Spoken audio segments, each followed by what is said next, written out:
Hi everyone, Delhi travellers में आपका स्वागत है। नमस्कार, जय श्री राम, हर हर महादेव। सो आज हम जा रहे हैं एक यूनिक प्लेस पे जिसका नाम है त्रिनेत्र गणेश जी टेम्पल। ये रणथंभौर राजस्थान में स्थित है और लगभग दिल्ली से इसकी दूरी 300 किलोमीटर है। सो बाय रोड नई दिल्ली से सेल्फ ड्राइव करते हुए मैं 300 किलोमीटर की दूरी को 6 साढ़े 6 घंटे में कवर कर पाया और पहुंचा रणथंभौर, सवाई माधोपुर, राजस्थान में। यात्रा प्रारंभ करने से पहले मैंने इस होटल को प्री बुक कर लिया था और ये सवाई माधोपुर रेलवे स्टेशन और बस स्टेशन से लगभग 3 किलोमीटर की दूरी पर स्थित था और मेरे होटल से इसकी दूरी लगभग 2.5 किलोमीटर थी। इस लोकप्रिय, ऐतिहासिक और प्रसिद्ध मंदिर पर पहुंचने के लिए आपको रणथंभौर के प्रवेश द्वार सवाई माधोपुर की यात्रा करनी होगी, जो सड़क और हवाई मार्ग से अच्छी तरह से जुड़ा हुआ है। सवाई माधोपुर से आप स्थानीय परिवहन या निजी वाहन से रणथंभौर किले तक जा सकते हैं, जहां पर मंदिर स्थित है। यदि आप किसी भी राज्य से रेलगाड़ी से आ रहे हैं तो आप सवाई माधोपुर रेलवे स्टेशन पर उतरकर लगभग 11 किलोमीटर की दूरी तय करते हुए आप इस स्थान पर पहुंच सकते हैं। और यदि आप प्लेन से आ रहे हैं तो आपको जयपुर इंटरनेशनल एयरपोर्ट पर उतरना पड़ेगा। वहाँ पर लोकल टैक्सी, ट्रेन या फिर बस से आपको यहाँ पर पहुँचना पड़ेगा। इस रिजॉर्ट में ओवरनाइट स्टे करने के बाद मैंने अर्ली मॉर्निंग उठने का डिसीज़न लिया, क्योंकि इस मंदिर तक पहुंचने के लिए लगभग 3 किलोमीटर की दूरी तय करनी थी और वहां से पैदल का जो मार्ग है वो लगभग 1 से 1.5 किलोमीटर है, जहां पर 300 सीढ़ियों को चढ़ना होता है।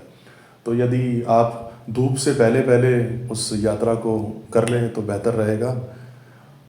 और यदि आपको सांस की दिक्कत है या फिर चलने में कोई परेशानी है तो वहाँ पर कुछ लोकल स्थानीय लोगों ने कुछ ऐसे अरेंजमेंट किए हुए हैं जिसमें आपको वो किसी पालकी पर बिठाकर भी ऊपर ले जाते हैं और कुछ खच्चर या घोड़ों द्वारा भी आप वहाँ पर पहुँच सकते हैं। इस मंदिर की जो टाइमिंग है वो लगभग सुबह 5 बजे से लेकर रात्रि 10 बजे तक है और इसका कोई भी प्रवेश शुल्क नहीं है। सो अगर आप आरती में भाग लेना चाहते हैं मॉर्निंग की तो आप समय से पहले पहुंच जाएं। लगभग 15 मिनट सेल्फ ड्राइव करने के बाद मैं इस वाइल्ड लाइफ सेंचुरी के मुख्य द्वार पर पहुंच गया था। चूंकि आपको इस मंदिर तक पहुंचने के लिए इस रणथंभौर वाइल्ड लाइफ फॉरेस्ट के मार्ग को ही फॉलो करते हुए पहुंचना पड़ता है और यहाँ पर कोई भी किसी प्रकार की परमिशन की आवश्यकता नहीं है। आप अपना स्वयं का वाहन भी अंदर ले जा सकते हैं या फिर वहाँ के लोकल वाहन को भी आप हायर कर सकते हैं। कैंटर और जीप भी वहाँ पर अंदर जाते हैं, जो कि बिल्कुल आपको मंदिर के मुख्य द्वार तक ड्रॉप कर देंगे। इसमें मुख्य ध्यान देने बात यह है कि यदि आप रणथंभौर फॉरेस्ट पार्क में जंगल सफारी के लिए जा रहे हैं तो आपको 1 या 2 दिन पहले प्रायर अपने स्लॉट को बुक करना पड़ता है, अपने वाहन को बुक करना पड़ता है। और यदि आप इस मंदिर के लिए जा रहे हैं तो आपको कोई भी प्रवेश शुल्क नहीं देना है। जैसा कि आप वीडियो में देख पा रहे हैं कि इस तरह से आप इन सीढ़ियों को फॉलो करते हुए लगभग 300 सीढ़ियों को फॉलो करते हुए 1 किलोमीटर 1.5 किलोमीटर की दूरी को आप पैदल, घोड़े पर, खच्चर पर या फिर पालकी पर तय कर सकते हैं। इस मंदिर के अवशेषों को देखने के बाद पता चलता है कि ये बहुत ही प्राचीन समय में इसका निर्माण हुआ था और पुरातत्व विभाग ने इस मंदिर को हिस्टोरिकल आर्किटेक्चर भी घोषित किया हुआ है। और कहा जाता है कि इस मंदिर का निर्माण जो है सन 1299 ईसा पूर्व में एक युद्ध के दौरान हुआ था और चौहान वंश के शासक राजा हम्मीर, जो कि भगवान गणेश जी के बहुत बड़े भक्त थे। शोध और इतिहासकारों के कथा वर्णन से पता चलता है कि एक कठिन समय में राजा हम्मीर बहुत परेशान हो गए थे और उन्होंने गणेश जी से प्रार्थना की थी कि वह उस बुरे समय और बुरे दौर से उनको निकलने में हेल्प करें और ये सभी परेशानियों का हल करें।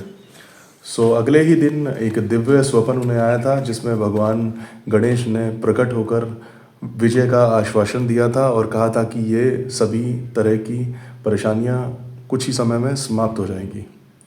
इस पूरे प्रकरण और दिव्य स्वप्न के तुरंत बाद अगली सुबह किले की दीवार पर एक चमत्कारिक मूर्ति प्रकट हुई जिसमें 3 आंखें थी।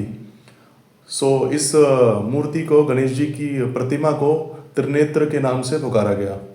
अब युद्ध समाप्त हो चुका था तो राजा हमीर ने गणेश जी के सम्मान में लगभग 1300 ईसा पूर्व इस मंदिर का निर्माण करवाया और उसी जगह पर उस मूर्ति को स्थापित रखा जहाँ पर वो प्रकट हुई थी।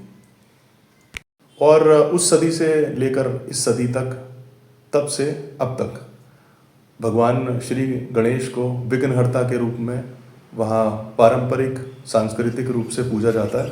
इसके संदर्भ में वहाँ पर एक मेले का आयोजन भी होता है जो समय समय पर होता रहता है।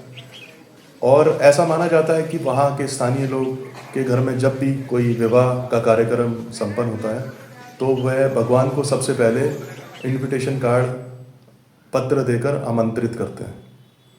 सो आप देख सकते हैं कि ये मंदिर का मुख्य प्रवेश द्वार है और ये भगवान श्री गणेश के दर्शन हैं और हमें साक्षात इस यात्रा के दौरान गणेश जी के वाहन मूषक के भी दर्शन हो गए।